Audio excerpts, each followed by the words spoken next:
God bless you. Thank you for joining with us again today.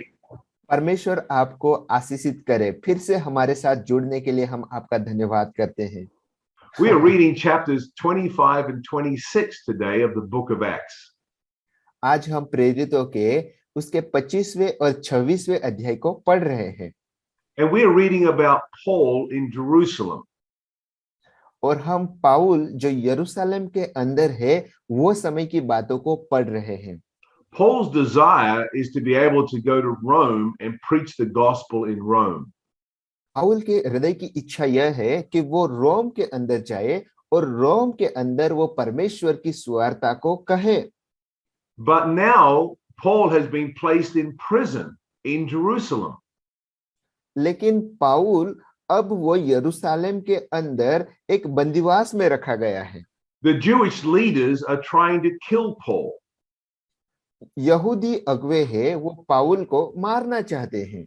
And they have sworn, they have taken an oath, and they said, we will not eat or drink until Paul is killed. और जो यहूदी लोग थे उन्होंने शपथ खाई है कि जब तक पाउल को मारा डाला नहीं जाए तब तक ना तो वो खाएंगे ना तो वो पिएंगे।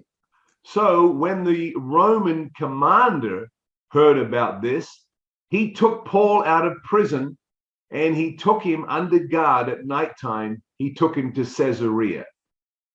और यह समय जब रोमी सैनिक ने वहां पे सुनी तो उसने क्या किया कि वो रोमी सैनिक ने पाउल को वो बंदीवास में से निकाल लिया और वहां से उनको सिसेरिया की तरफ भेज दिया। So God is using the Roman soldiers who are the enemy, but God is using them to keep Paul safe. यहाँ पे हम देख रहे हैं कि वहां पे परमेश्वर रोमी सैनिकों का इस्तेमाल कर रहे हैं जो कि दुश्मन है, फिर भी परमेश्वर वो रोमी सैनिकों के जरिए पाउल को वहां पे सुरक्षित रख रहे हैं। Now Paul's mother was a Roman citizen. पाउल की जो माता थी वो रोमी नागरिक थी। So although Paul was a Jew, he also had Roman citizenship because of his mother. यहाँ पे हम देख रहे हैं कि पाउल जो है वो यहूदी था लेकिन उनकी माँ के वजह से वो रोमी नागरिक भी था। So Paul is using his Roman citizenship to help advance the gospel. पाउल यहाँ पे उनका जो रोम का नागरिकत्व है उसका इस्तेमाल करते हुए परमेश्वर की सुवार्ता का प्रचार करने के लिए वहां पे वो आगे बढ़ रहा है। So when the Roman commander came to beat Paul and to whip him, he pulled out his Roman card. वहां पे जब रोमी सैनिक पाउल को मारने के लिए आता है, उसको प्रताड़ित करने के लिए आता है, तो वो क्या करता है, वो पाउल वहां पे उनका जो रोमी नागरिकत्व है वो रोमी नागरिकत्व को लेकर वो रोमी सैनिक को बता रहा है। He said, I am a Roman. Are you going to beat a Roman without first having a trial? और वहां पे पाउल वो रोमी सैनिक को कहता है कि मैं तो रोमी नागरिक हूं, मुकदमा चलने से पहले क्या तू मुझे प्रताड़ित करेगा? We read that in Acts chapter 22, and let's read 25 through 27. ये बात हम 22वें अध्याय के अंदर 25 से लेकर 27वीं आयत में हम पढ़ेंगे। जब उन्होंने उसे तस्मों से बांधा तो पौलुस ने उस सूबेदार से जो पास खड़ा था कहा, क्या यह उचित है कि तुम एक रोमी मनुष्य को और वह भी बिना दोषी ठहराए हुए कोड़े मारो? सूबेदार ने यह सुनकर पलटन के सरदार के पास जाकर कहा, तू यह क्या करता है? यह तो रोमी मनुष्य है। तब पलटन के सरदार ने उसके पास आकर कहा, मुझे बता, क्या तू रोमी है? उसने कहा, हाँ। So you also want to use natural things to help move forward the kingdom of God. आपको भी परमेश्वर के राज्य में आगे बढ़ने के लिए जो बातें आपके पास है, जो चीजें आपके पास है, उसका इस्तेमाल करना चाहिए।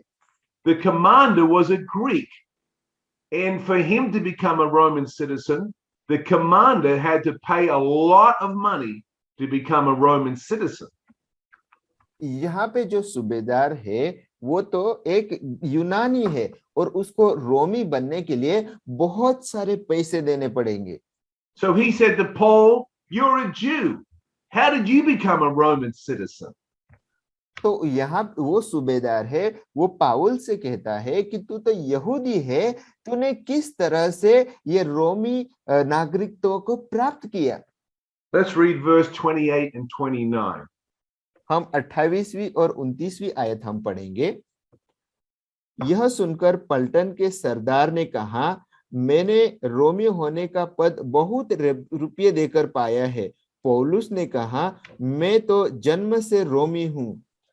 तब जो लोग उसे जांचने पर थे वो तुरंत उसके पास से हट गए, और पलटन का सरदार भी यह जानकर कि यह रोमी है और मैंने उसे बांधा है, डर गया। So God will put things in your life to advance you, to protect you, to help the kingdom of God move forward. परमेश्वर आपको ऐसी चीज देगा ताकि आप आगे बढ़े, परमेश्वर के राज्य में आप ज्यादा कार्य करें और परमेश्वर आपको सुरक्षित रखे, इसलिए परमेश्वर आपको बहुत सारी चीजें देगा। It may be your education, it may be your family name, it may be the finances that you have, but God has placed those things into your life so that you can advance the kingdom of God with them. ये शायद आपके जीवन के अंदर आपकी शिक्षा हो, आपके परिवार का नाम हो, या फिर आपके पास जो परमेश्वर ने धन रखा हो, ये बातें हो, ये सारी बातें आपको परमेश्वर के राज्य में आगे बढ़ने के लिए परमेश्वर ने आपको दी है। So look at your life and ask yourself, what has God given me in the natural realm to help advance the kingdom of God in the spiritual realm?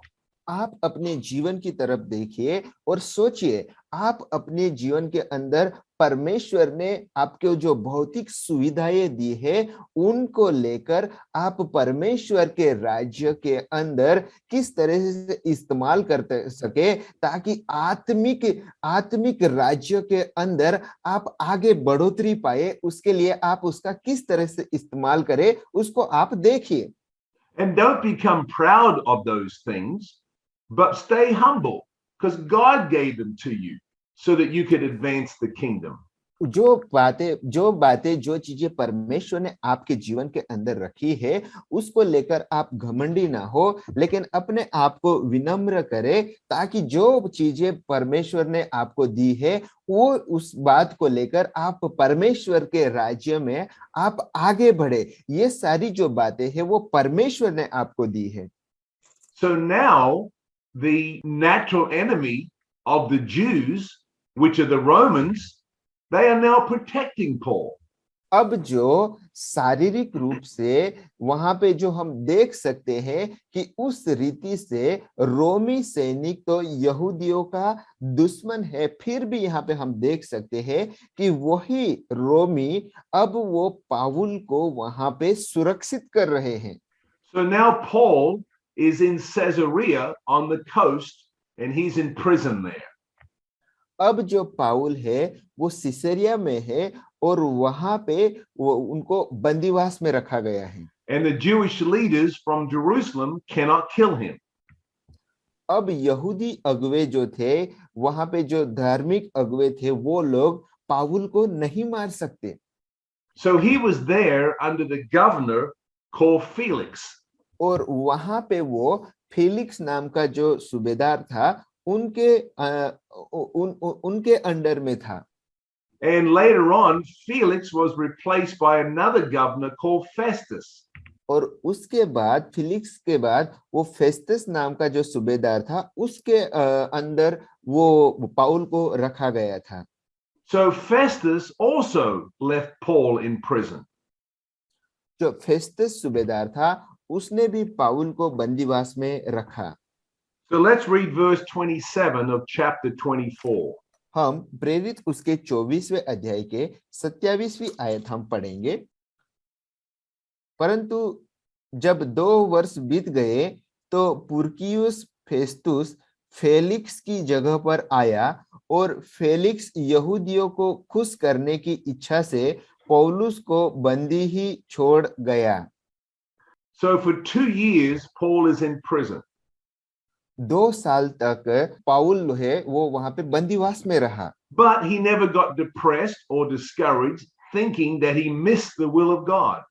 लेकिन पाउल ने अपने आप को निराश नहीं किया इस बात को लेकर कि वो परमेश्वर के कार्यों को नहीं कर रहा है, वहां पे बंदीवास में पड़ा है, इस बात को लेकर उसने अपने आप को निराश नहीं किया। He used his time to write letters to the churches. वहां पे उनको जो उनके पास जो समय था, वो समय में वो अपनी कलीसिया के लोगों को पत्र लिख रहा था। And because of that, we've got the letter to the church in Ephesus. और उस बात को लेकर हमारे पास अब एफेसस की कलीसिया को जो लिखे हुए पत्र थे, वो पत्र हमारे पास भी है। And we also have the letter to the church in Colossae. और उसी बात की वजह से कलोसियों की कलीसिया को जो पत्र लिखे गए थे, वो पत्र हमारे पास भी है। And we have Paul's letter to Philemon. और हमारे पास फिलोमन को जो पत्र लिखा हुआ था, वो पत्र भी है। We have those letters because Paul was in prison for 2 years. हमारे पास वो सारे पत्र है क्योंकि पाउल ने 2 साल वो बंदीवास में बिताए। So let God use the natural things in your life that he has given you to advance the kingdom of God. अब आपके पास जो शारीरिक रूप से जो कुछ भी चीजें हैं, उसको लेकर आत्मिक बातों में परमेश्वर के राज्य के लिए आगे बढ़ने के लिए वो सारी चीजों का इस्तेमाल कीजिए। Amen. God bless you and you have a blessed day. आमीन। पिता परमेश्वर आपको आशीषित करे और आज का दिन आपके लिए आशीषमय हो।